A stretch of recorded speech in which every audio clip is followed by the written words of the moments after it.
ভূমিকম্পের মধ্যে অপর্ণাকে হারিয়ে ফেলল আর্য। হ্যাঁ বন্ধুরা, আমরা এমনটা দেখতে পাবো চিরদিন তুমি যে আমার ধারাবাহিকের আগামী পর্বগুলোতে। বিস্তারিত জানতে ভিডিওতে লাইক দিয়ে শেষ পর্যন্ত দেখতে থাকুন। অপর্ণাকে বাঁচাতে আর্য একটা ঘরের মধ্যে যায়, আর সেখানে যাওয়া মাত্রই ভূমিকম্প শুরু হয়।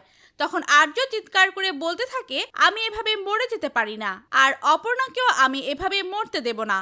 ওদিকে দেখা যায় কিঙ্কর কোনো মতে নিজেকে বাঁচিয়ে চলে আসে অপর্ণাদের বাড়িতে। কিঙ্করকে দেখে আর্যর মা জিজ্ঞেস করে আর্য কোথায়।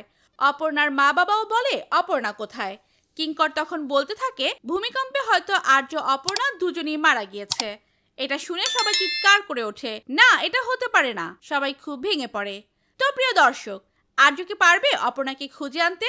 তোমাদের কি মতামত লিখে জানিয়ে দাও কমেন্ট করে। পরবর্তী আপডেট সবার আগে পেতে সাবস্ক্রাইব করুন আমাদের চ্যানেলটি। ধন্যবাদ।